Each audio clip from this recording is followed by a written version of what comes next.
இது சஹீஹ் முஸ்லிம் நூலில் இடம்பெற்றுள்ள ஹதீஸின் தொடர்ச்சிதான் இது. இதற்கு முந்தைய வீடியோவில் இந்த ஹதீஸை பற்றி கூறியுள்ளோம். அதை காண டிஸ்கிரிப்ஷனில் உள்ள லிங்கையை கிளிக் செய்யவும்.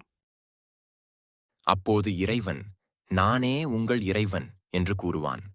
அவர்களால் உறுதி செய்ய முடியாத தோற்றத்தில் அப்போது அவன் இருப்பதால், அதற்கு அவர்கள், உன்னிடமிருந்து அல்லாஹ்விடம் நாங்கள் பாதுகாப்பு கோருகிறோம், நாங்கள் அல்லாஹ்வுக்கு எதையும் இணையாக்க மாட்டோம் என்று 2 தடவையோ அல்லது 3 தடவையோ கூறுவார்கள். அந்தச் சோதனையான கட்டத்தில் அவர்களில் சிலர் சத்தியத்திலிருந்து பிறழ்ந்துவிடும் அளவுக்கு போய்விடுவார்கள்.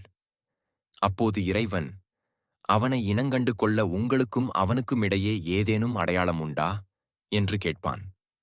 அதற்கு அவர்கள், ஆம், இறைவனின் கணைக்கால்தான் அடையாளம் என்று கூறுவார்கள்.